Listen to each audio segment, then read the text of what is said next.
Welcome back, everyone, to Gaming News / Reviews. I'm Mr. Villa. Random Panda! Today, yeah.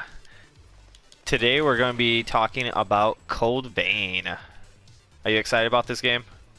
Fuck yeah! You know, anybody that's been paying attention to our channel at all knows that Dark Souls is one of my favorite games. I mean, especially Yes. the last gen. I mean, Dark Souls 1, oh my god, Dark Souls 1. And I'm just going to stop there because otherwise that's going to get me so distracted and I'll get so off topic on that. But nonetheless, Namco Bandai is publishing another game that is reminiscent of the Dark Souls series, and they have named it, for right now, Code Vein. Yeah. Let's touch base on that. Do you think that's going to be the final name? I feel like it is. I mean, it's a good name. I mean, it was announced in April 2017, and the development is the same creators of God Eater, so that's pretty cool. And so it does have that anime feel to it. And I mean, they haven't really released much about the storyline of the game. They really haven't released a whole lot of the gameplay of the game either. What they did release was a teaser trailer before E3, and that really just had a couple character shots, and then at the end said "prepare to dine," and so it led on to people that it was going to be reminiscent of the Dark Souls series. And it didn't give people a whole lot to go on other than, you know, the underlying aspect of the prepare to die for Dark Souls. And with that being said, they then followed it up shortly after that E3 took place, and they followed it up with a teaser trailer, which gave you a little bit of glimpse of gameplay, a glimpse of the characters, and a glimpse of kind of how the environment is set up and what the graphics are going to be.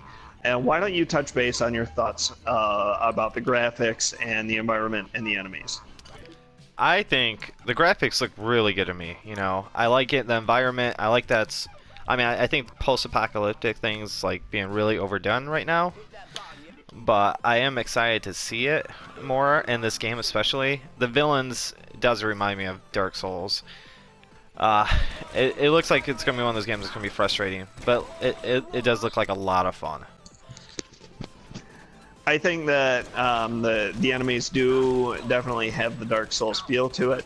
What do you think the lore is going to be about? Because they've been very vague with that. However, I have my opinion on what it's going to revolve around, and I want to get your opinion here.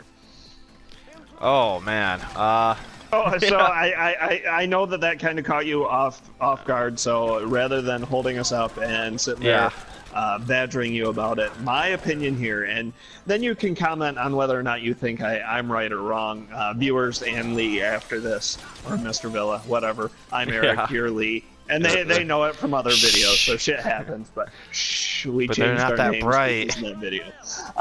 So. You know, viewers, comment down below, and then also Mr. Villa, let me know what you think as well after I ramble on about the lore. And I've picked up on subtle hints, and I think, and I attribute my aspects within Dark Souls, and I think that I've done a good job with picking it up on what they're putting out there.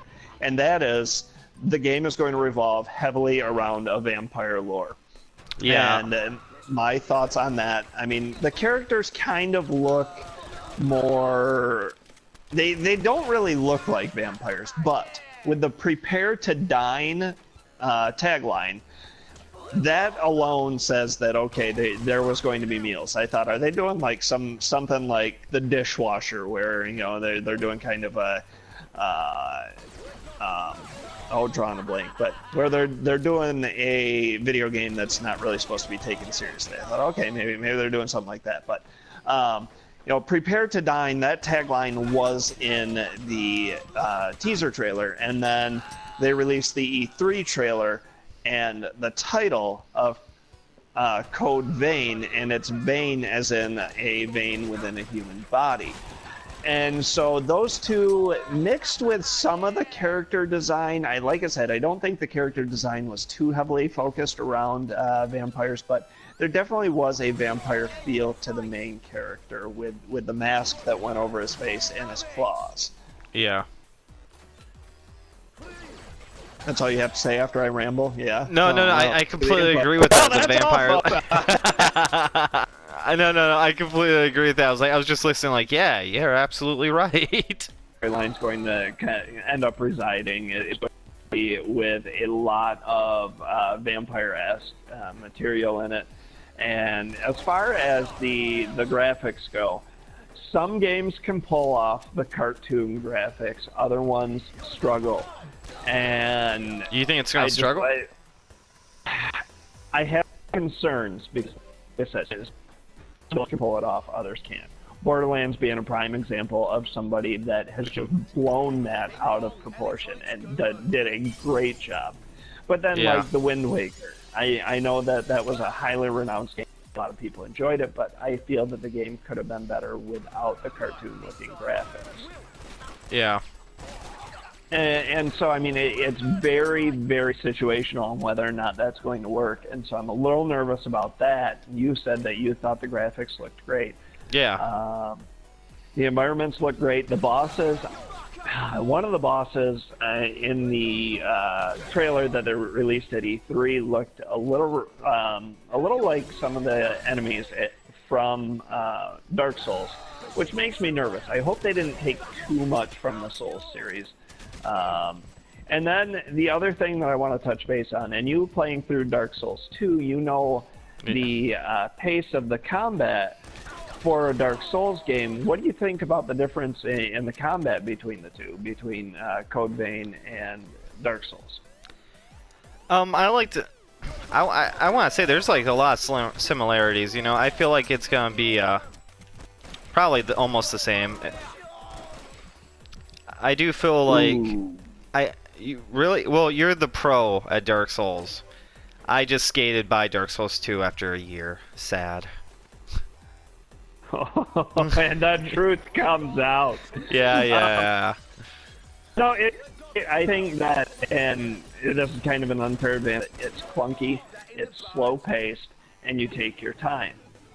Whereas Bloodborne, you don't have shields. You know, it's quick strikes, a lot of dodging, quick strikes, and dodging.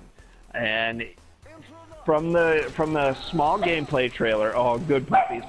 From the small gameplay trailers that they've released, I feel that the combat's going to be a little bit faster paced than Dark Souls, but still definitely have that Souls series combat. Yeah. Anything else you want to touch on other than Sorry, yeah. It's just you always give me a lot to think about. Sometimes I feel like we need to discuss things before we start a video, so I actually have time to think. Because otherwise, I contemplate on what you just say, and I think about it more in depth, and I'm like, oh, you know what? Okay. Well, you need to be able to think on your feet, man. You got to think on your feet. I am slow, and you know this, Eric. How dare you bring that up? Anyway, guys, let us know in the comments below down what you think about Code Vein. Also, something I do want to mention that I saw in one of the trailers is that it's going to be Xbox One X enhanced. So hopefully that's not just a feature on the Xbox One. Hopefully the PlayStation Pro will also have the enhanced graphics that can help it.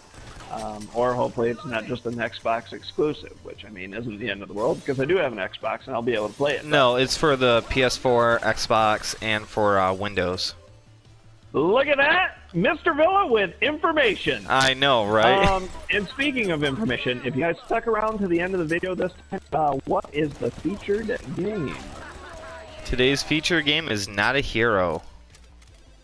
Not a Hero.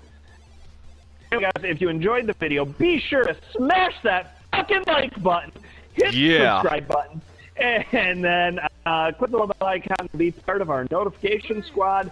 And other than that, comment down below. Are you looking forward to Code Vein? Do you think that we're right in the lore of Code Vein and the combat and anything else we discussed in the video? And we'll see you later. See ya.